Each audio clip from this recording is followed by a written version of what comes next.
इस कार्यक्रम की जो थीम जो मुझे बताई गई है वह इस देश की व्यवस्था, संस्था और उसमें एक व्यक्ति की भूमिका कितनी प्रभावी होती है उससे जुड़ी हुई है।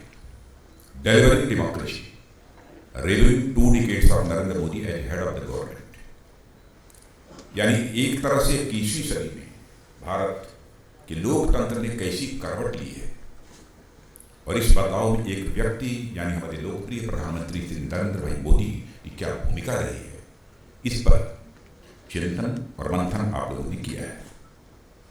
मैं डॉक्टर विनय सहस्त्रबुद्धे जी को सचमुच बधाई देना चाहता हूं कि उन्होंने इस प्रकार का कार्यक्रम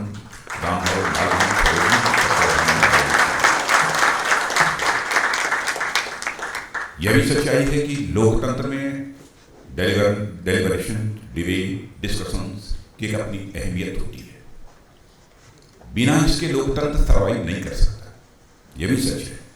और एक स्वस्थ और जीवंत लोकतंत्र का परिचायक भी होता है और साथ ही साथ इसको सप्लीमेंट करता है, यानी इसका पूरक भी होता है। दोनों चीजें होती हैं। आप सबको जानकारी है कि बीते 7 अक्टूबर को भारत के यशस्वी प्रधानमंत्री श्री नरेंद्र मोदी जी को सरकार के रूप में, मुखिया के रूप में काम करते हुए 20 वर्षों का समय पूरा हुआ है। 2 डिकेड ये पूरे हुए और मैं इस मामले में सौभाग्यशाली हूं कि जिस समय उन्होंने पहली बार मुख्यमंत्री पद की शपथ ली थी, मैं उत्तर प्रदेश का मुख्यमंत्री था और मुझे भी उन्होंने आमंत्रित किया था और उस शपथ ग्रहण समारोह में भाग लेने के लिए मैं गया था। शायद भूपेंद्र जी चुड़ासमा ने वहां पर मौजूद थे, उन्होंने देखा होगा। जहां तक मोदी जी को मैं समझ पाया हूं, कुछ आगे बात कहने के पहले मैं कहना चाहूंगा, आपने महसूस किया होगा कि आजाद भारत में पॉलिटिक्स और पॉलिटिशियंस इन दोनों के समक्ष सबसे बड़ी चुनौती जो रही है, जिसे मैं मानता हूं, वह क्राइसिस ऑफ क्रेडिबिलिटी रही। नेताओं के कृति और कथन, नेताओं के वर्ड्स और डीड्स में अंतर होने के कारण ही भारत की राजनीति और भारत के नेताओं पर से जनता का विश्वास धीरे धीरे कम होता चला गया, समाप्त होता चला गया। बहुत कम लोग यकीन करते थे बातों पर। मैं कह सकता हूं कि स्वतंत्र आजाद भारत की राजनीति में नरेंद्र भाई मोदी ने बहुत बड़ा काम किया, बहुत बड़ा काम किया। इस क्राइसिस ऑफ क्रेडिबिलिटी को उन्होंने एक चैलेंज के रूप में स्वीकार किया और इस चैलेंज पर उन्होंने विजय भी प्राप्त की। आप एक भी काम ऐसा नहीं बता सकते जो उन्होंने कहा हो किया ना हो। वर्ड्स और डीड्स, कृति और कथन में या कोई अंतर नहीं रहा। कोई व्यक्ति किसी संस्था अथवा किसी कार्यक्रम विशेष के लिए अथवा किसी देश के लिए कुछ कंट्रीब्यूट करना चाहता है तो प्राथमिक पहली यह आवश्यकता होती है कि अपनी क्रेडिबिलिटी कॉमन मासेस के अंदर स्टैब्लिश करे। और उन्होंने अपनी क्रेडिबिलिटी स्टैब्लिश की। क्षमा कीजिए, हमारा कुछ गला खराब चल रहा था, मान लीजिए। मुझे खराब होता नहीं है, पहली बार गड़बड़ और दो दिन से गड़बड़ है। और हमारे पूर्व प्रधानमंत्री ये प्रथम विश्व युद्ध हुआ था, उसको जीतने के बाद ब्रिटेन के जो पूर्व प्रधानमंत्री है मिस्टर विंस्टन चर्चिल, उनके नाम से आप सभी परिचित हैं। उन्होंने एक बात कही थी कि हमारे सामने जो सबसे बड़ा अपोजिशन है वो क्या है? सबसे बड़ा अपोजिशन है opposition of circumstances and events, यानी प्रतिकूल परिस्थितियों का और घटित होने वाली घटनाओं का। यही हमारा सबसे बड़ा अपोजिशन है। और मैं मानता हूं कि हर नेता के जीवन में इस प्रकार की चुनौतियां आती हैं और आती रहेंगी। अंतर इस बात का यह होता है कि आप उस चुनौती से हार मानते हैं या चुनौती पर विजय प्राप्त करने के लिए आप अपनी तरफ से एफर्ट करते हैं। मैं मोदी जी के बारे में कह सकता हूं, बहुत सारी चुनौतियां उनकी जिंदगी में आई, लेकिन कभी भी चुनौतियों के सामने उन्होंने घुटना नहीं टेका है, बल्कि चुनौतियों पर उन्होंने विजय प्राप्त की है। और मैं उनके बारे में यह भी कह सकता हूं, उन्होंने जिस तरह से उन चुनौतियों का सामना किया, वो इफेक्टिव लीडरशिप और इफिशिएंट गवर्नेंस की एक केस स्टडी है। जिस तरीके से उन्होंने अपनी भूमिका निभाई है वह एक इफेक्टिव लीडरशिप और इफिशिएंट गवर्नेंस की एक केस स्टडी है। और मैं तो चाहूंगा, और शिक्षा के क्षेत्र में काम करने वाले लोग भी इस संबंध में विचार कर सकते हैं कि मैनेजमेंट के स्कूल में तो सचमुच इस केस स्टडी के रूप में पढ़ाया जाना चाहिए। मैं तो ये भी सुझाव दूंगा। गुजरात के मुख्यमंत्री के रूप में शपथ लेने के बाद उनके सामने सबसे बड़ी चुनौती जो भुज की थी, उसके बारे में बहुत लोगों ने चर्चा की होगी। इस प्रकार का वहां पर भूकंप आया था, जो तबाही मची थी कच्छ में, उससे आप सभी अच्छी तरह परिचित हैं। 14,000 से अधिक लोगों की जानें भी चली गई थी, लाखों लोग घायल हुए थे, घर बर्बाद हो गए थे। लोगों को लगता था कि अब इस कच्छ को रीबिल्ड कर पाना यह मुश्किल है, अब यहां कुछ नहीं हो सकता है। रिलीफ और रिहेबिलिटेशन एक बहुत बड़ी चुनौती लग रही थी, लेकिन जिस तरीके से उन्होंने उस चुनौती पर विजय प्राप्त की है, मैं कह सकता हूं कच्छ भुज की सूरत बदलने में कामयाबी हासिल की है तो हमारे नरेंद्र भाई मोदी ने वो कामयाबी हासिल की है। साथियों, आज हम पूरे देश में इंफ्रास्ट्रक्चर और अर्बन प्लानिंग की दृष्टि से जो रिवॉल्यूशन देख रहे हैं, उसकी ओर मैं आपका ध्यान आकर्षित करना चाहूंगा। मैं आदरणीय अटल बिहारी वाजपेयी जी की भी यहां पर आपको याद दिलाना चाहता हूं। हर व्यक्ति की जेहन में यह बात होगी कि उन्होंने हिंदुस्तान में चौड़ी चौड़ी सड़कें, नेशनल हाईवे बनाने का सिलसिला उन्होंने प्रारंभ किया था और यह भी तय किया था कि हिंदुस्तान के हर गांव को पक्की सड़कों से जोड़ा जाएगा। इसको लोग याद करते हैं। लेकिन वहीं पर अर्बन प्लानिंग की दृष्टि से मुख्यमंत्री रहते हुए जिसने सबसे प्रभावी भूमिका इस देश में निभाई थी, वह नरेंद्र भाई मोदी थे। गुजरात में उन्होंने इसकी भूमिका निभाई। और मैं कह सकता हूं कि मोदी जी ने गुजरात में अर्बन प्लानिंग की एक नई परिभाषा ही गढ़ डाली थी, एक नई डेफिनेशन ही उसको दे डाली थी। और उन्होंने वहां सिर्फ इस दृष्टि से लोकल बॉडी में अधिकारियों की नियुक्ति ही नहीं की, बल्कि अर्बन प्लानिंग का एक इंटीग्रेटेड जो अप्रोच उन्होंने अडॉप्ट किया, उसका यह परिणाम था कि गुजरात के शहर अपने एक नए स्वरूप में उभर कर आज हमारे सामने हैं। उनको देखने का हमको अवसर मिलता है। मित्रों, वह दौर था जब इसेंशियल कम्युनिटीज के अलावा लगभग हर चीज में उस समय शॉर्टेज थी। फला चीज की कमी है, फला चीज की कमी है, बराबर इसकी चर्चा रहती थी। जगह जगह आंदोलन भी होते थे राजनीतिक पार्टियों के द्वारा। मैं एक जिसकी चर्चा उसमें विशेष रूप से होती थी, मैं याद दिलाना चाहता हूं। अटल जी के समय गैस की किल्लत हुई थी। गैस की किल्लत को जिनको याद होगा, उस समय दूर करने में बड़ी प्रभावी भूमिका निभाई थी। देश में मोबाइल टेलीफोनी और देश की अर्थव्यवस्था को बढ़ाने के साथ साथ अंतर्राष्ट्रीय जगत में भी भारत का मान बढ़ाने का काम भी उस समय बड़े प्रभावी तरीके से आदरणीय अटल बिहारी वाजपेयी ने किया था।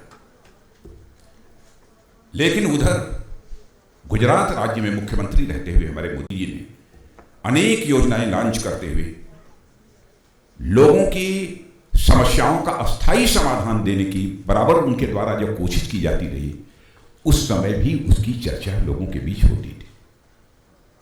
बहुत सारी योजनाएं मैं याद दिलाना चाहता हूं। 2004-2005 की पावर शॉर्टेज, पावर क्राइसिस एक बहुत बड़ी चुनौती थी।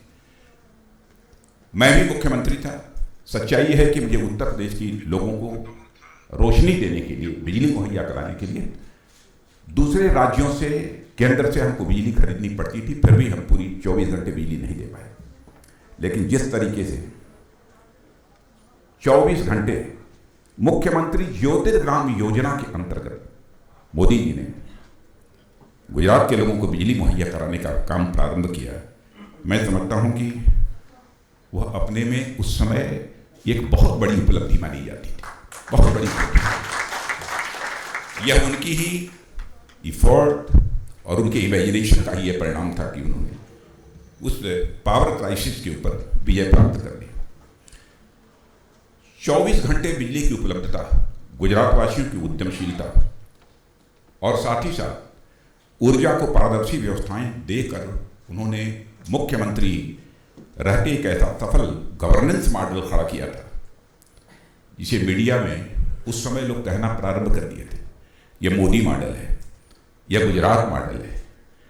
मुख्यमंत्री थे उस समय ही उन्होंने कहना लोगों ने प्रारंभ कर दिया था, यह मॉडल गुजरात मॉडल है, बिजली के बारे में मोदी मॉडल है, यह कहना प्रारंभ कर दिया था। मित्रों, मैं मानता हूं कि समय की कोई अपनी पहचान नहीं होती है, उसे पहचान मिलती है उसके उपयोग से और उसके उपयोगिता से, उसी से पहचान मिलती है। मोदी जी के पिछले 20 वर्षों के कामकाज को, उनके निर्णयों को, पहले गुजरात को और अब भारत को मैं कह सकता हूं एक नई पहचान मिली है। और उनके नेतृत्व में गुजरात के हर एक गांव, हर एक शहर, हर एक कस्बे में जो कुछ भी प्रगति हुई है उनकी कल्पनाशीलता के ही से मैं परिणाम मानता हूं। और लोगों को इस डेवलपमेंट प्रोजेक्ट को ओन करने और साथ ही साथ उसमें अपना पूरा योगदान देने के लिए बराबर उन्होंने प्रेरित किया है। उसके लिए जो आवश्यक इंसेंटिव्स हो सकते थे, इंसेंटिव दिया है। यदि मुझे एक वाक्य में कहना हो तो मैं कह सकता हूं कि चुनौतियों को अवसर में बदल देने की अद्भुत कला यदि किसी के पास है तो हमारे प्रधानमंत्री नरेंद्र भाई मोदी के पास।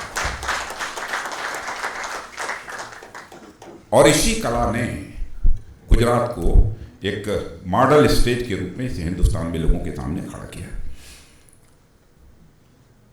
मित्रों, यदि लगातार 20 वर्षों का जो मोदी जी का कार्यकाल रहा है, यदि आप उसका अवलोकन करें तो उनके व्यक्तित्व की एक विशिष्ट छाप मिलेगी। एक ऐसा व्यक्ति जो इंडिविजुअल राइट्स और नेशनल इंटरेस्ट दोनों के बीच एक सामंजस्य बनाने की कला अच्छी तरह जानते हैं। और लंबे समय तक इस देश में व्यापार, उद्योग, व्यवसाय प्रारंभिक दिनों में यह होता था। बड़े बड़े राजनीतिज्ञ इसमें हाथ डालने से बचते थे, कहें कि हमारे दामन के ऊपर दाग लग जाएगा, व्यापारी से दूर रखो, इंडस्ट्री से दूर रखो। लेकिन मोदी जी के साथ ऐसा नहीं हुआ। माना जाता था कि अगर आप बिजनेस और इंडस्ट्री के साथ खड़े हैं तो आपका सोशल कमिटमेंट, इसका मतलब कमजोर है, इसीलिए आप उद्योगपतियों के साथ खड़े हैं, इन सब सारे लोगों के साथ खड़े हैं। उस समय एक धारणा हुआ करती थी। कम से कम मैं कह सकता हूं कि उत्तर भारत में तो यह धारणा थी ही, भले ही वो गुजरात में रही हो न रही हो तो मैं नहीं जानता, अब आप लोग ज्यादा बतला सकते हैं, लेकिन यह धारणा थी। लेकिन मैं कहता हूं इस अवधारणा को भी कड़ी चुनौती गुजरात में किसी ने दी थी तो हमारे नरेंद्र भाई मोदी ने इस अवधारणा को भी कड़ी चुनौती दी। और राष्ट्र के निर्माण में उद्योग और उद्यमियों को पहचाना और उनका उन्होंने सम्मान किया, एप्रिशिएट भी किया, उन्हें सपोर्ट भी किया और उन्हें प्रमोट भी किया। जैसा उनका स्वभाव है अपने स्वभाव के अनुरूप भी किया। वाइब्रेंट गुजरात समिट के बारे में सभी लोग अच्छी तरह जानते हैं, किस तरीके से दुनिया के दूसरे देशों से भी लोगों को बुलाकर इन्वेस्टमेंट को अट्रैक्ट करना। उस समय तो दूसरे राज्य में हम लोग भी मुख्यमंत्री रहते उसकी कल्पना भी नहीं करते थे। जिस प्रभावी तरीके से उन्होंने किया उसकी जितनी भी सराहना की जाए वो कम है। और इसी कारण गुजरात पूरे भारत में उद्यम और उद्यमशीलता का एक मॉडल आज बन चुका है। और अन्य राज्य भी धीरे धीरे उसी गुजरात से उन्होंने प्रेरणा ली है। और मित्रों, मैं कह सकता हूं पिछले 7.5 सालों से राष्ट्रीय स्तर पर भी हम इसी दिशा में अन्य राज्यों को बढ़ते हुए देख सकते हैं। और इसी का नतीजा है कि ईज ऑफ डूइंग बिजनेस की रैंकिंग में लगातार भारत इंप्रूवमेंट करता जा रहा है। अभी हमारे मल्होत्रा जी ने चर्चा की, मोदी जी का एक मंत्र सबका साथ सबका विकास। उन्होंने और भी आगे कहा सबका प्रयास, सबका साथ सबका विकास, सबका विश्वास, सबका प्रयास। मैं कहूं कि यह नारा देकर, वैसे यह नारा सबका साथ सबका विकास यह तो उन्होंने गुजरात के मुख्यमंत्री रहते हुए दिया था। बाद में प्रधानमंत्री बनने के बाद उसमें सबका विश्वास और सबका प्रयास ये उन्होंने जोड़ा। यदि मैं कहूं यह नारा देते हुए गुजरात में हमारे नरेंद्र भाई मोदी ने पंथ निरपेक्षता की एक नई इबारत लिखी।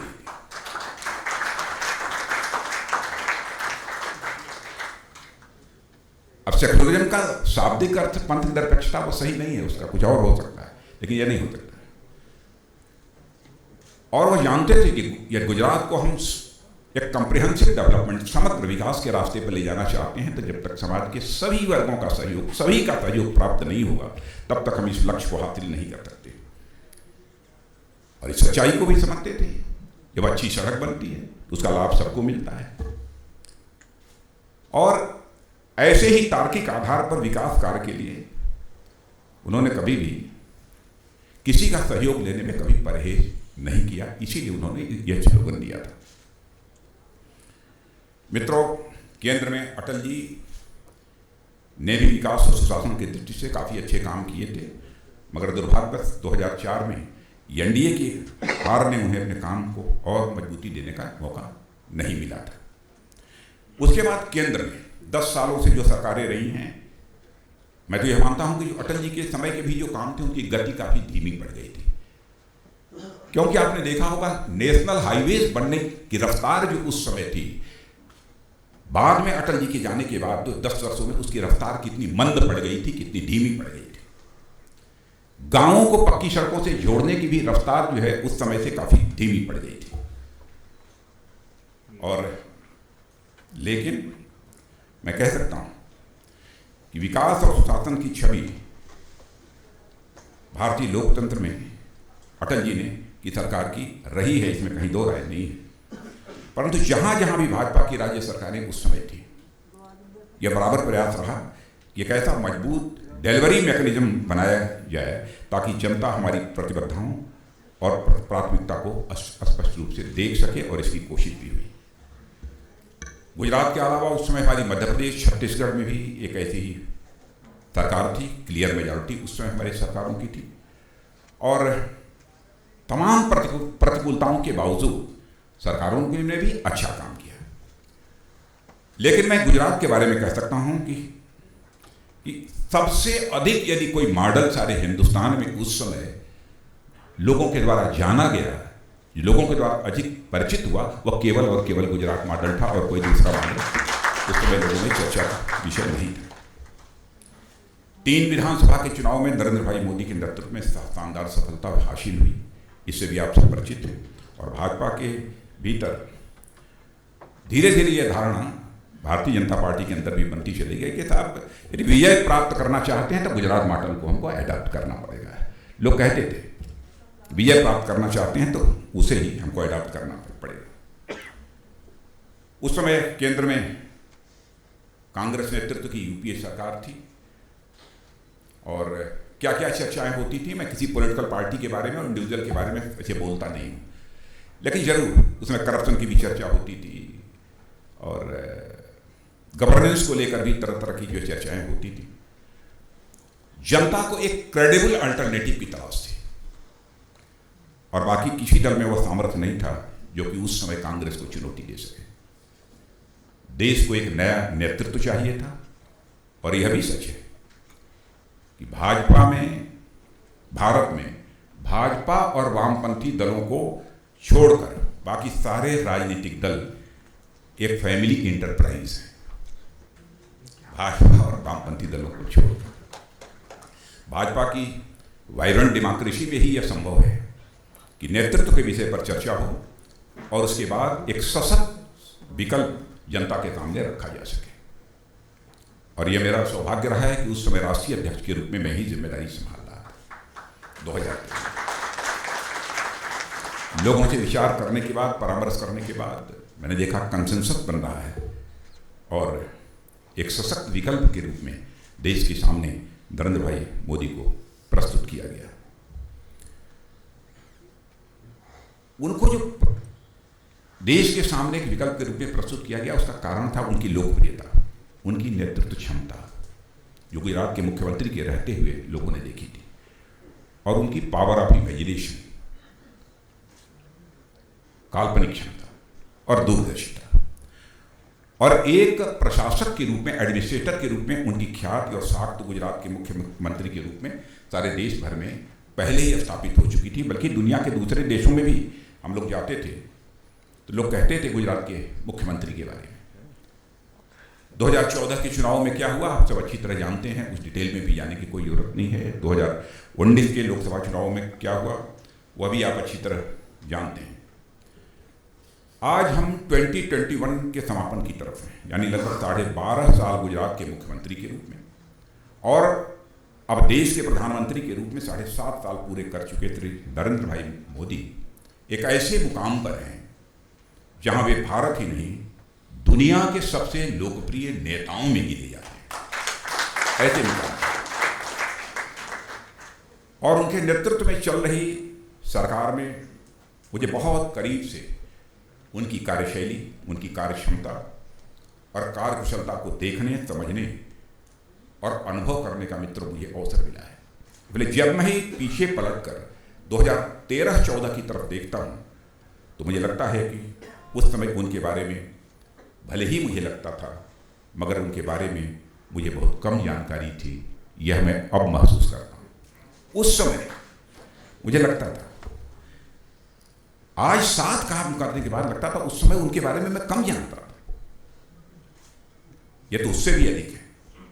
पहले पार्टी के अध्यक्ष के रूप में और केंद्र सरकार में अब मंत्री के रूप में हूं। लगभग 7.5 वर्षों से लगातार उनके साथ काम करने का मुझे अवसर मिला है और मैं कुछ बातों की यहां पर चर्चा भी करना चाहूंगा। निर्णय लेने की क्षमता तो अद्भुत है। जोखिम उठाने से नरेंद्र भाई मोदी कभी डरते नहीं, अद्भुत है।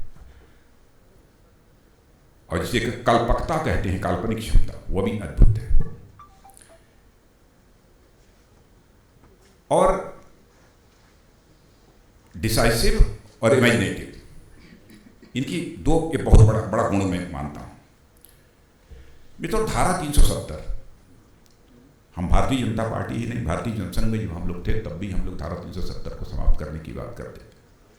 लोग कहा करते थे जब भी चुनाव आता है तो ये जनसंघ और भाजपा वाले धारा 370 की बात अपने संकल्प पत्र में जरूर कहते हैं, न इस पर ये कुछ कर पाते हैं न भविष्य में ये कुछ करेंगे, लेकिन लोगों को गुमराह करते हैं।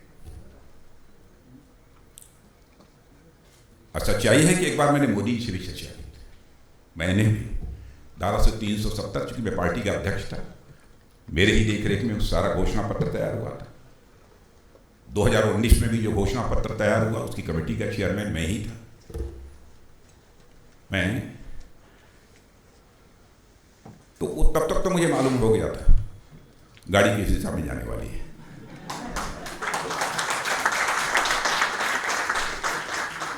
लेकिन उस समय मुझे लगता था कि हो पाएगा कि नहीं हो पाएगा, अभी पहली बार सरकार बन रही है, इसी में देना चाहिए कि अगली बार देना चाहिए। लेकिन मोदी जी ने कहा कि नहीं, हम देते चले आ रहे हैं तो बिल्कुल संकल्प पत्र में देना चाहिए। और देखा मैंने भाई, चुटकी बजाकर धारा 370 को समाप्त कर दिया। लोग कहते थे धारा 370 समाप्त होगी तो कश्मीर जल उठेगा। क्या क्या बातें होती है। मैं समझता हूं छिटपुट घटनाओं को छोड़कर जम्मू कश्मीर में सब मिला मिलाकर अभी छिटपुट घटनाओं को कुछ छोड़कर शांति है। यह सच है कि हमारी जो विरोधी ताकतें हैं उनके अंदर छटपटाहट है। कश्मीर घाटी में आतंकवादियों का मनोबल टूट चुका है, यह बात मैं दावे के साथ में कहता हूं। अब पाकिस्तान के लाख चाहने के बावजूद कश्मीर के मुद्दे पर अब कोई समर्थन नहीं जुटा पा रहा है। और मैं कह सकता हूं कि आतंकवाद के खिलाफ प्रधानमंत्री श्री नरेंद्र मोदी ने भारत के रवैये को रीडिजाइन और रीडिफाइन किया है। याद करिए पहले की सरकारों में आतंकवादियों के खिलाफ कैसा नरम रवैया रखा जाता था। आतंकी घटनाएं होती थी तो सिर्फ पैसे देने की बात होती थी। पाकिस्तान के खिलाफ मैच खेलने या न खेलने पर बात होती थी। अब हालात बदल गए हैं। हमारी सरकार ने साफ कहा है आतंकवाद और बातचीत दोनों एक साथ नहीं चल सकते। और पिछले कई सालों से पाकिस्तान के साथ बातचीत हमारी बंद है। अब हम मैच खेलने न खेलने की बात नहीं करते, बल्कि हमने दो टूक शब्दों में कह दिया है आतंकवाद के खिलाफ कार्रवाई होगी, सीमा के इस पार भी होगी, जरूरत पड़ी तो सीमा के पार भी जा सकोगे। तो साफ साफ हमने कहा।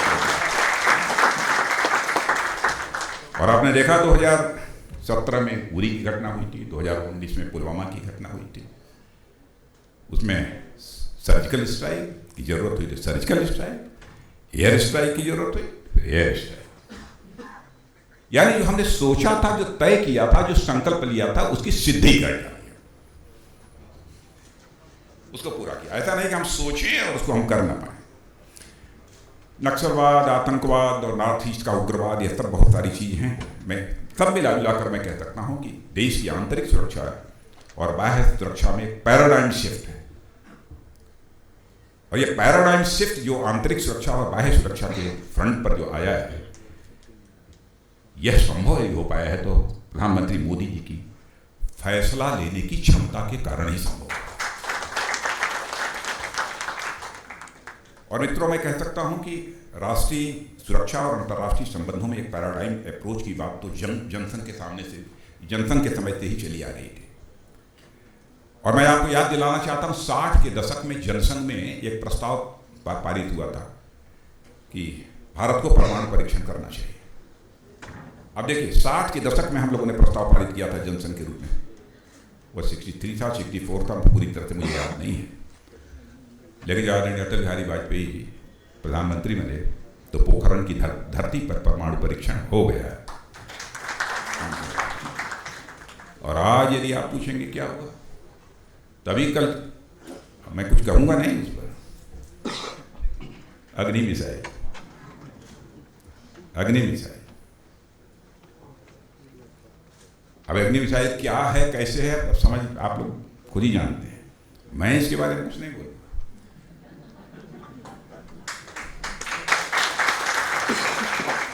लेकिन मैं मित्रों, ये सब चाहे जो कुछ भी, भारत की जो ताकत बढ़ रही है, किसी के ऊपर आक्रमण करने के लिए नहीं बढ़ रही है, क्योंकि हम एक सिद्धांत को जानते हैं, एक ताकतवर ही ताकतवर का सम्मान करता है, इसलिए हम अपनी ताकत।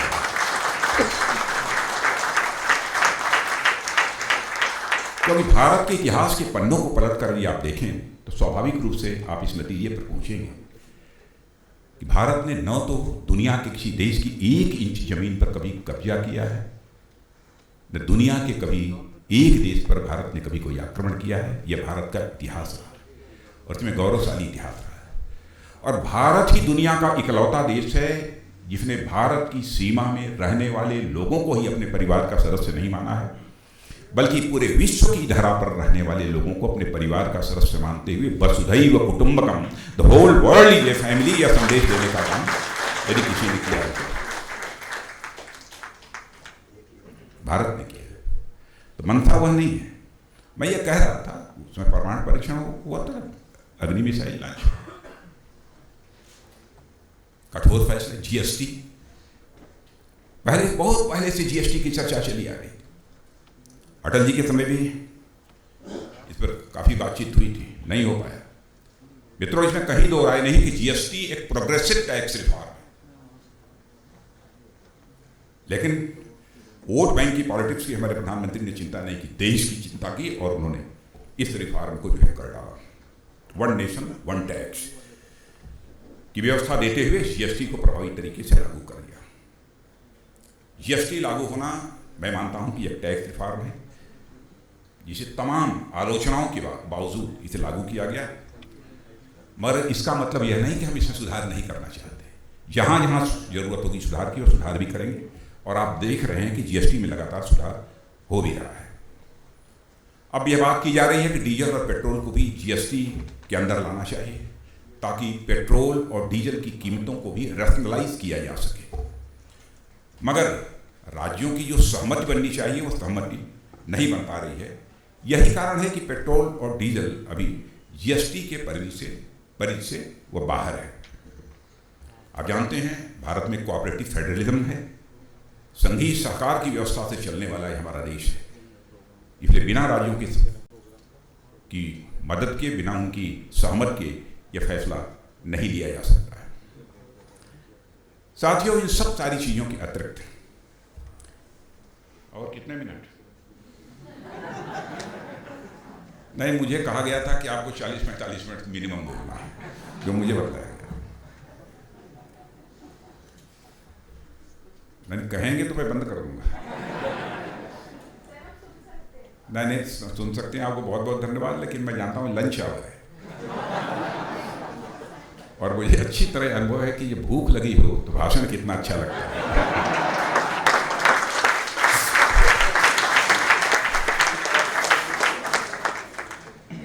लेकिन 2 बजे तक यदि भोजन न मिले तो भूख कम हो जाती है। इसलिए मैं कोशिश करूंगा कि 2 बजे के बाद तक मैं जाऊं।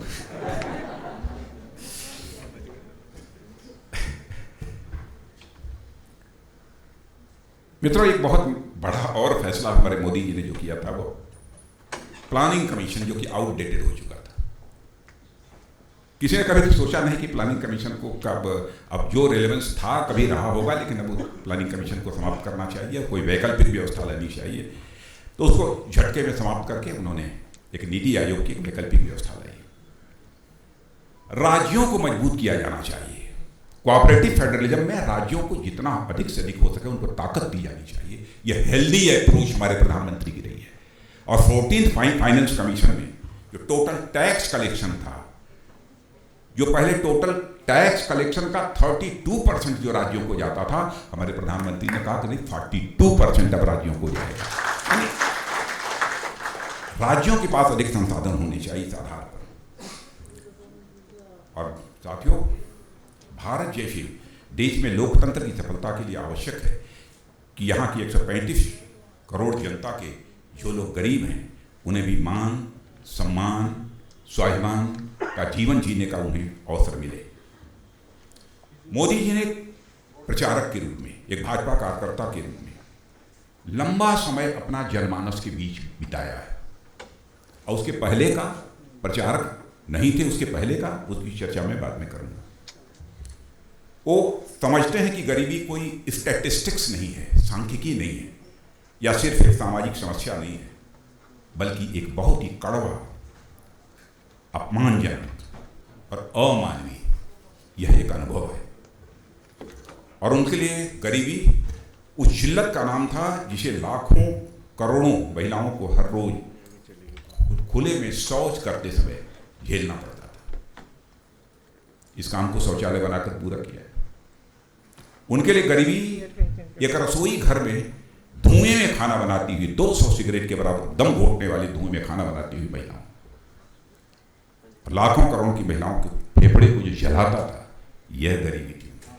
इसको दूर करने के लिए घर घर में गैस मुहैया कराने का, गरीबों के घर में भी गैस मुहैया कराने का काम प्रधानमंत्री ने किया।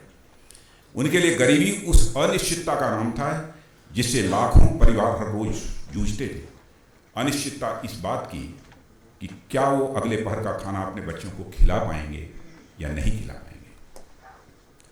आज 80 करोड़ परिवारों को, 80 करोड़ लोगों को, हर परिवार में हर व्यक्ति को 5-5 किलो का राशन मुहैया कराया जा रहा है।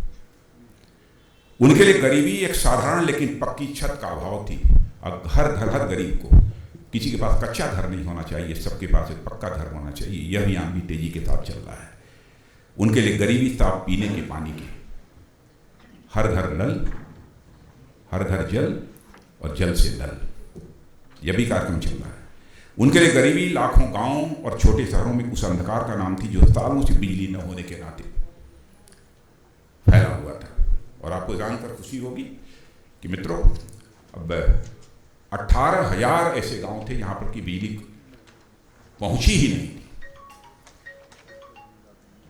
उन सब सारे गांव में बिजली मुहैया कराई। उनके लिए गरीबी एक ऐसी महिला की लाचारी थी जिसके पास रोजगार पैदा करने का इरादा तो था, मगर इसके लिए उसके पास धन का अभाव था। उनके लिए गरीबी उस कर्ज में फंसे उन लाखों छोटे व्यवसायियों की बेबसी थी जो ऊंचे दरों पर कर्ज लेने के लिए मजबूर थे। इन सारी चीजों की मैं जो चर्चा कर रहा हूं कि हर समस्या का समाधान मोदी जी ने प्रस्तुत किया है, उस डिटेल में नहीं जाना चाहता। यह मोदी जी के अपने जीवन का अनुभव था जो उन्होंने राष्ट्र निर्माण और लोक कल्याण की अपनी नीतियों के रूप में उसे अनुवादित किया था।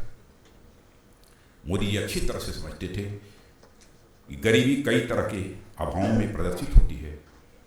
वे समझते थे कि यहाँ वन साइज फिट्स ऑल वाला सलूशन नहीं चलेगा। उन्हें पता था सबके लिए अलग अलग सोचना पड़ेगा, इसीलिए सबकी समस्याओं का समाधान देने की बराबर हमारे प्रधानमंत्री ने कोशिश की है। यह हमारे प्रधानमंत्री की एक बहुत बड़ी विशेषता है। कभी कभी 1, 2, 4 कार्यक्रम दे देने के बाद, यदि उसे लागू कर देने के बाद सरकारें यह मान लिया करती थी कि नहीं, देश के लिए, देश की जनता के लिए जो होना चाहिए हो गया। लेकिन हमारे प्रधानमंत्री ने इस बात की चिंता की कि समाज के इस वर्ग को इस योजना का लाभ मिला है कि नहीं, कौन अछूता रह गया है, उस दूसरे वर्ग के लिए कौन सी योजना लागू की जानी चाहिए। यह एक व्यापक सोच के आधार पर हमारे प्रधानमंत्री ने काम किया। और मैं मानता हूं कि केंद्र में सरकार बनते ही प्रधानमंत्री मोदी का यह कहना कि हमारी सरकार ये गरीबों को समर्पित है, मैं मौजूद था जिसमें उन्होंने यह बात कही थी। यह जन कल्याणकारी दृष्टि से तो अच्छा है ही, लोकतंत्र को भी इस प्रकार के स्टेटमेंट मैं समझता हूं मजबूती देते हैं। साथियों, आज़ादी के बाद इस देश का गरीब अपने को छला हुआ महसूस करता था, और वह इस देश में लोकतंत्र के अस्तित्व के लिए भी मैं समझता हूं कि खतरा बंद होता है। यदि आम व्यक्ति अपने को छला हुआ महसूस करे तो इससे बड़ा खतरा और कुछ नहीं होता। गरीबी हटाओ के नारे तो दिए गए, लेकिन गरीबी की समस्या का समाधान जिस प्रामाणिक तरीके से होना चाहिए था, उसके लिए जो इफर्ट होने चाहिए थे, वह नहीं हुए। आज देश में गरीबों के बैंकों में उनका खाता है, उनका जीवन बीमा है, गरीब कल्याण की अनेक योजनाएं हैं, मुफ्त गैस कनेक्शन है, गरीबों को बड़े पैमाने पर मकान दिए गए हैं, यह सब सारी सुविधाएं दी गई हैं। 5 लाख आयुष्मान भारत योजना के अंतर्गत 5 लाख रुपए तक के मुफ्त इलाज की पक्की व्यवस्था भी की गई। लास्ट माइल डिलीवरी की कामयाबी की अक्सर चर्चा की जाती है, डायरेक्ट बेनिफिट ट्रांसफर। और याद दिलाना चाहता हूं कि राजीव गांधी जी ने एक बार अपनी बेबसी को व्यक्त करते हुए जन सामान्य के सामने कहा था, जनता के सामने कहा था, क्या करें, 100 पैसा नीचे में भेजता हूं, बामुश्किल 15 पैसा लोगों तक पहुंच जाता है। यह हमारे मोदी जी के लिए बेबसी नहीं थी, बल्कि मोदी जी ने इसे चुनौती के रूप में स्वीकार किया और इस चुनौती पर उन्होंने विजय प्राप्त की।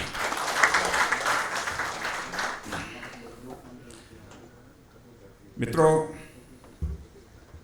मोदी जी की एक और बड़ी खूबी जिसकी मैं यहां पर चर्चा करना चाहता हूं,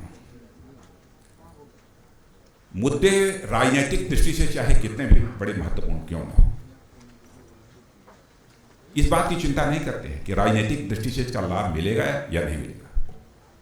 ऐसे मुद्दों को भी वह टच करते हैं, ऐसे मुद्दों पर भी वह प्रभावी कार्य करते हैं जिनका कि वोट से कोई रिश्ता संबंध नहीं होता है। उदाहरण के लिए मैं कहूं, स्वच्छता अभियान। स्वच्छता अभियान से क्या हुआ है, स्वच्छता के मामले में भारत की रेटिंग कितनी इंप्रूव कर गई है, इसकी जानकारी आप सबको होगी। स्वयं ही हाथ में झाड़ू लेकर देश का प्रधानमंत्री शायद पहली बार सड़कों के ऊपर निकला होगा, झाड़ू लगाने का काम प्रारंभ किया, और बराबर उसकी मॉनिटरिंग, रिव्यू करना कि इसमें किस हद तक की प्रोग्रेस हुई है, यह बराबर हमारे प्रधानमंत्री ने किया है, यह मैंने देखा है। एक महत्वपूर्ण बात योगासन। योगासन को जीवन चर्या का अंग बना देना, यह कोई छोटी बात नहीं थी। कोई ये कह सकता है कि यह कौन सी आइडियोलॉजी के थक योगासन इसको अनिवार्य कर दिया। मैं जानता हूं उसमें बहुत लोगों ने कहा यह सब कोई मुद्दा है इस देश के। बहनों भाइयों, आज बिल्कुल सीना ठोक कर हम कह सकते हैं कि दुनिया के 192 देशों में आज लोग इस योगासन का अभ्यास करते हैं।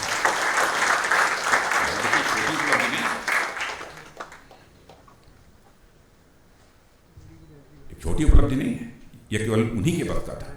सभी देशों का समर्थन इस योगा के मुद्दे पर हासिल कर पाना यूनाइटेड नेशंस में। मैं कह सकता हूं कि मोदी जी गवर्नेंस की स्पीड और स्केल दोनों को नेक्स्ट लेवल पर लेकर आए हैं। और मुझे याद है कि जब उन्होंने देश में कैशलेस ट्रांजैक्शन को बढ़ाने की बात की थी, लोगों ने कहा था कि वे चल नहीं पाएगा। और आज देश में हर महीने करीब 3.65 बिलियन ट्रांजैक्शन डिजिटल माध्यम से हो रहे हैं। और जब कोरोना संकट आया, मुझे लगा कि कुछ लोगों के अंदर बिल्कुल वो फूटने लगे थे, अब आलोचना होगी और ये होगा, इतना बड़ा क्राइसिस है, इसको कोई कर नहीं पाएगा, कहाँ से डॉक्टर इलाज करेंगे, पीपी किट ही नहीं मिलेगा तो इलाज कैसे करेंगे, ऑक्सीजन नहीं मिलेगा, वेंटिलेटर नहीं है। लेकिन मैं कहूँगा जिस तरीके से पूरा जैसे लगता था कि 24 घंटे में लगभग 20 घंटे समय कोरोना के चैलेंज पर विजय प्राप्त करने में उस दौरान जो है हमारे प्रधानमंत्री ने गुजारी है, मैंने स्वयं प्रत्यक्ष देखा। यहाँ वहाँ देश विदेश जहाँ भी बात करने की जरूरत थी उन्होंने बराबर बात की है। और मैं कह सकता हूँ पीएम केयर फंड से तो पीपी किट और वेंटिलेटर तो पर्याप्त है।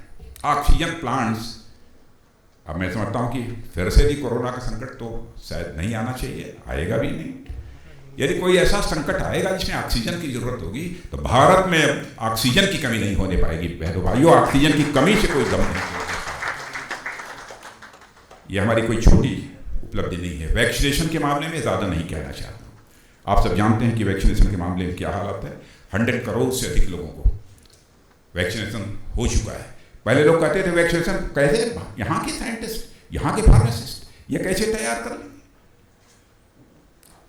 लेकिन आपने देखा अब हम भारत में वैक्सीन तैयार करते हैं, दुनिया के दूसरे देशों को मुहैया कराने का काम करते हैं। यह है करिश्मा हमारे देश के वैज्ञानिकों का। यह करिश्मा उनको जिस तरीके से प्रोत्साहन दिया है, जिस तरीके से उनका मनोबल हमारे प्रधानमंत्री ने बढ़ाया है, उसकी जितनी भी प्रशंसा की जाए वो कम है।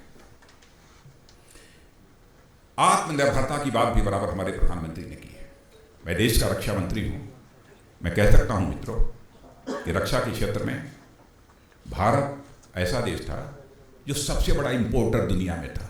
दुनिया के दूसरे देशों से रक्षा सामग्री यानी हथियार, प्लेटफॉर्म्स, वेपन्स या खरीदने वाला सबसे बड़ा दुनिया के देशों से खरीदने वाला ये भारत था। और आज मैं बतलाना चाहता हूं कि मोदी जी के प्रधानमंत्री बनने के बाद भारत दुनिया के टॉप के 25 एक्सपोर्टर्स में से खड़ा हो गया है। इंपोर्टर टॉप 25 एक्सपोर्टर में खड़ा हो गया। अब हमने पिछले 5 वर्षों में करीब 334% डिफेंस एक्सपोर्ट्स में वृद्धि की है। 5 वर्षों के अंदर 334% की डिफेंस एक्सपोर्ट्स में वृद्धि की है। और हम 2024 तक रक्षा मंत्री होने के नाते आपको विश्वास दिलाते हैं। कोरोना की प्रतिकूल परिस्थितियां आई, उसके बावजूद हमारा टारगेट यह है कि हम 35,000 करोड़ तक का हम डिफेंस एक्सपोर्ट के इस टारगेट को हम अचीव करेंगे।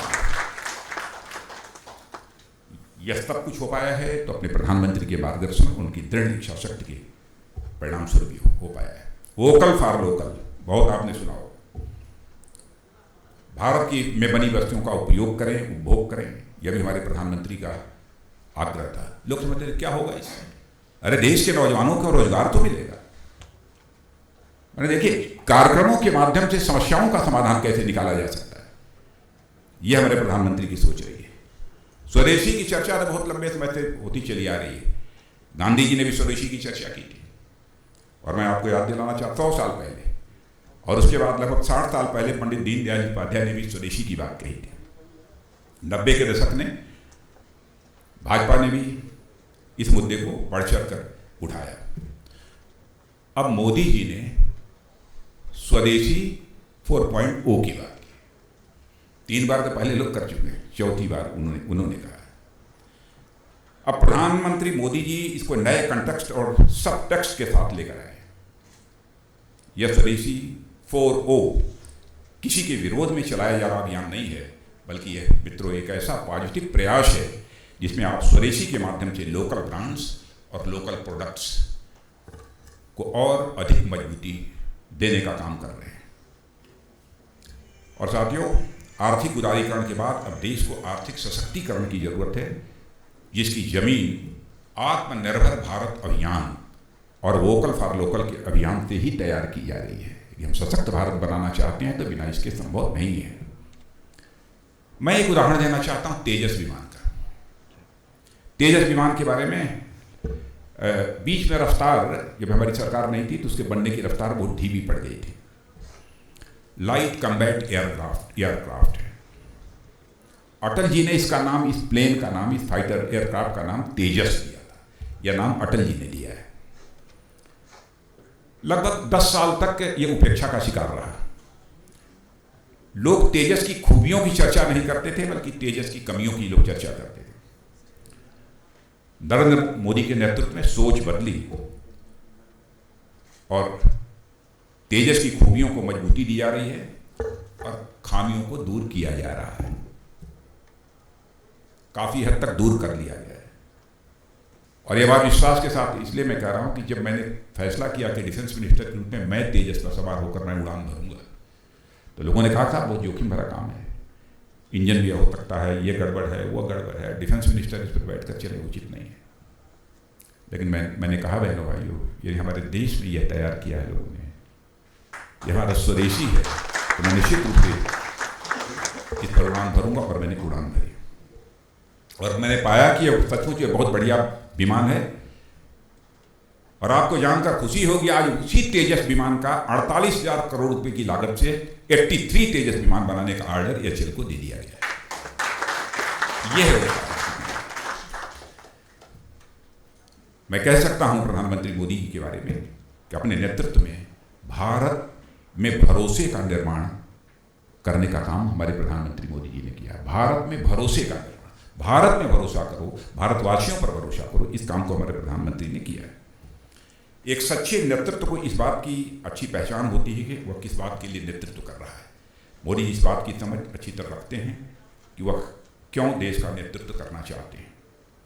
इस देश में सरकारें अनेक बार बदली हैं, मगर पहली बार देश की व्यवस्थाओं को बदलने का ईमानदारी से प्रयास यदि किसी प्रधानमंत्री ने किया है तो हमारे प्रधानमंत्री नरेंद्र भाई मोदी ने किया है। कमियां हो सकती हैं हमारे प्रयासों में, इसमें कहीं दो राय नहीं, लेकिन आज जो स्थिति बनी है, मैं दोस्तों मैं कह सकता हूं कि आज भारत को पूरा विश्व एक सेल्फ एश्योर्ड और एक सेल्फ रिलायंट देश के रूप में डेवलप होते हुए देख रहा है। और एक ऐसा राष्ट्र जो सभी को साथ मिलकर चलना चाहता है, लेकिन किसी का सहारा लेकर नहीं चलना चाहता है, एक ऐसा राष्ट्र बनाने का हमारा संकल्प है। एक ऐसा राष्ट्र जो अपने आंतरिक मामलों में किसी के हस्तक्षेप को स्वीकार नहीं करता है, पर उन मुद्दों पर जो हमारे सह अस्तित्व से जुड़े हुए हैं, कोएग्जिस्टेंस से जुड़े हुए हैं, उनमें अपनी भागीदारी सुनिश्चित करने से भी पीछे नहीं हटता। ऐसा राष्ट्र बनाना चाहते हैं। और आज भारत की पूरे विश्व में बढ़ती हुई भागीदारी ने एक बड़ा परिवर्तन सुनिश्चित किया है। आज भारत इंटरनेशनल सिस्टम में एजेंडा सेटिंग की भूमिका निभा रहा है। यह हम भारतवासियों के लिए सौभाग्य की बात है। और मैं कह सकता हूं, today India has positioned itself on global high table. और साथियों, मैं मानता हूं कि मोदी जी को एक व्यक्ति से अधिक एक सोच, एक विचार के रूप में देखा जाना चाहिए, क्योंकि हर सदी में कुछ ऐसे व्यक्तित्व पैदा होते हैं जो पूरी सामाजिक व्यवस्था को सिर्फ एक सोच और मजबूत इरादे से बदल देने की उनके अंदर ताकत होती है, कुव्वत होती है। ऐसे में उस व्यक्ति से अधिक उस व्यक्ति की सोच, उसकी सोच निर्देशित होते फैसले उस व्यक्ति को समझने में ये काफ़ी हद तक मदद करते हैं। अगर यदि आपको मोदी जी को समझना है तो उनके फैसलों की एक अनबायास्ड एनालिसिस कीजिए। कुछ फैसलों के बारे में एनालिसिस करके मैंने आपको बताया है। आप पाएंगे कि राजनीति के गणित से बहुत परे कुछ ऐसे फैसले हैं जिनका सिर्फ एक ही उद्देश्य है, राष्ट्र निर्माण और लोक कल्याण। यही जो है फैसले लेने की कसौटी है। और एक सच्चे नेतृत्व के रूप में जो कुछ भी हम लोगों ने देखा है, और कोई जो भी आरोप लगाना चाहे वो आरोप लगा सकता है, लेकिन मित्रों मैं विश्वास के साथ कह सकता हूं कि मोदी जी की नीयत और ईमान पर कोई मां का लाल प्रश्न चिन्ह नहीं लगा। नीयत और ईमान पर कह सकता है कि इन्होंने इस काम को ऐसे किया है, ये किया है, ऐसे किया होता तो ज्यादा, वैसे किया होता, लेकिन इंटेंशन और इंटीग्रिटी पर जो कोई प्रश्न चिन्ह नहीं लगा सकता। और मैं कह सकता हूं इंटेंशन और इंटीग्रिटी,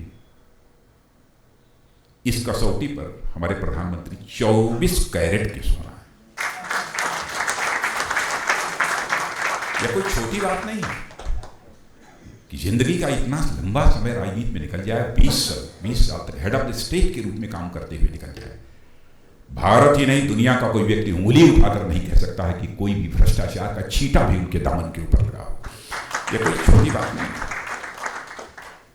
और सच्चे नेतृत्व की दोस्तों पहचान यदि बनती है तो उसकी क्रेडिबिलिटी से बनती है, साख से बनती है। हमेशा वो उदाहरण प्रस्तुत करता है कि हमें क्या करना है।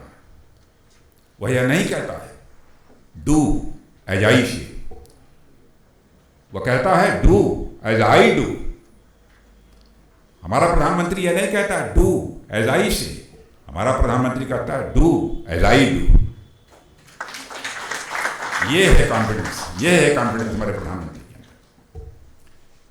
जब मोदी जी स्वच्छता की बात करते हैं दोस्तों, योग की बात करते हैं, परिश्रम की बात करते हैं, साफ नियत सही विकास की बात करते हैं, तो वे केवल बात ही नहीं करते,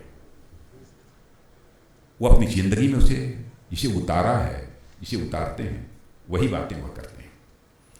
जब मोदी जी नए आत्मनिर्भर भारत का विजन रखते हैं तो वे सबके साथ, सबके विकास, सबके विश्वास के साथ साथ सबके प्रयास पर भी जोर देते हैं, और यही डिलीवरिंग डेमोक्रेसी का स्वरूप भी है।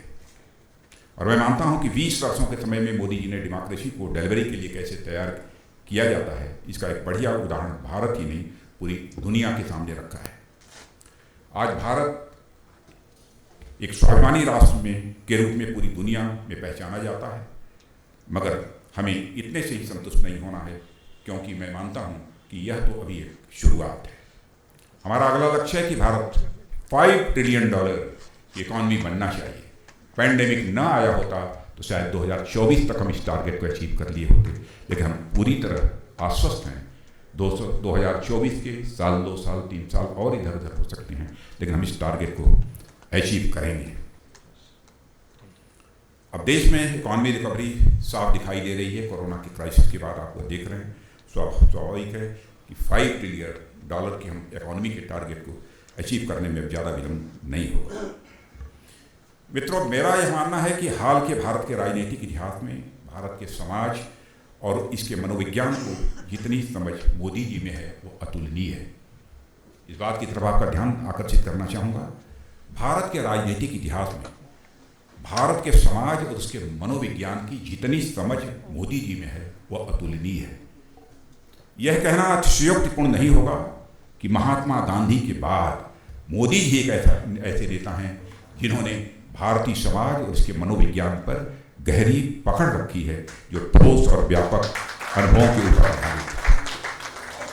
और इसकी मुख्य वजह यह है, क्यों, कारण क्या है, अन्य लोग क्यों नहीं कर पाए।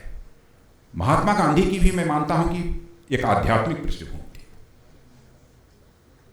और मोदी जी के बारे में भी कहना चाहता हूं कि यह स्थिति उनकी बन पाई है, यह ताकत उनके पास भी आ पाई है तो उनकी आध्यात्मिक पृष्ठभूमि के कारण ही बन पाई है।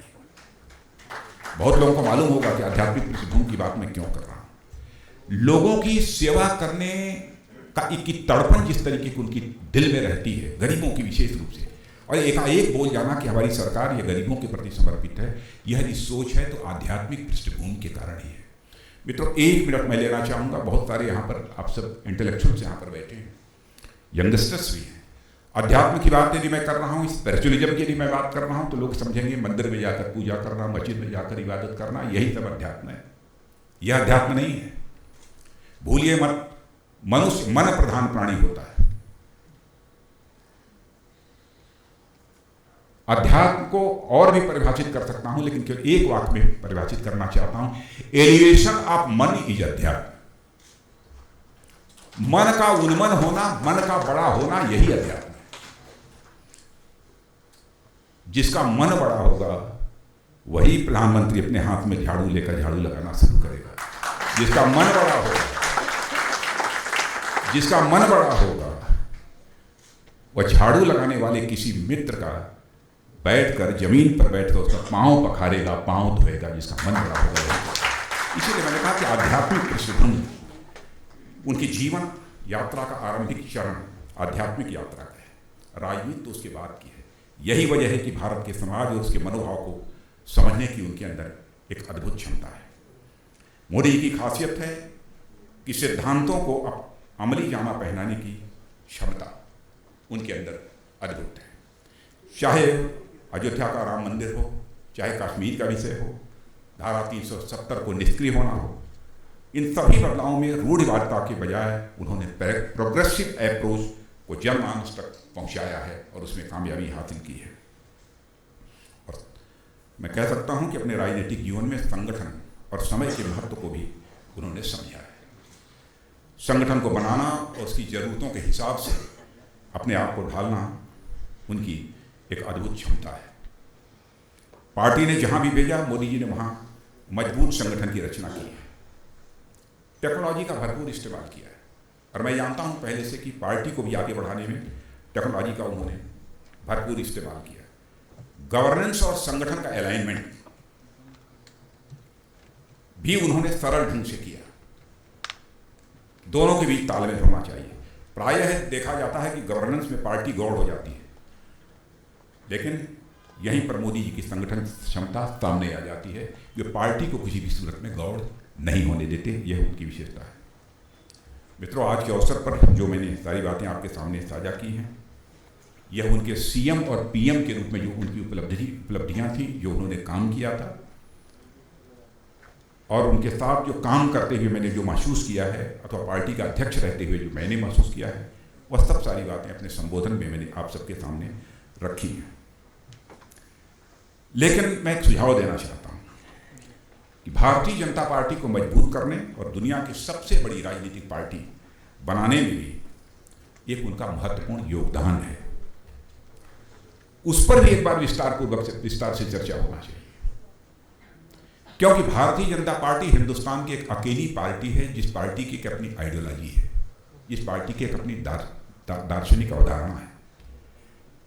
दर्शन का मतलब होता है जो उस दर्शन को अपनाने वाले लोगों को एक दिशा दे, एक दृष्टि दे। इसे अगला ही विषय भी होना चाहिए। और मैं कह सकता हूं अपने राजनीतिक जीवन में, सामाजिक जीवन में, राजनीतिक जीवन में कभी भी जिस पार्टी की जो हमारी आइडियोलॉजी थी, इंटीग्रल ह्यूमनिज्म, जिसको उन्होंने स्वीकार किया, उससे रंच मात्र भी डेविएशन कभी नहीं हुआ है, कभी रंच मात्र विचलन कभी नहीं हुआ है। और ये लंबा विषय है ना, आधे घंटे 45 मिनट लगेंगे इस विषय को बताने में। मैं सिद्ध कर सकता हूं कैसे उनका आइडियोलॉजिकल डिविएशन कभी नहीं हुआ है। होता है ना कभी, आइडियोलॉजी तो हमारी पार्टी की है, लेकिन ये मारो इस चीज़ को, इस रास्ते ये रास्ता शॉर्टकट मारो, कभी भी नहीं किया। इसलिए मैं कहना चाहूँगा बिना सत्यबुद्धि जी आपसे कि अगला जो सब्जेक्ट होना चाहिए उसकी थीम के बारे में मैं एक सुझाव देता हूँ, और मैं समझता हूँ कि आप जरूर इसके संबंध में सोचेंगे। Narendra Modi, delivering ideology, decades of unwavering commitment to BJP, its ideology, its ethics, its ethos.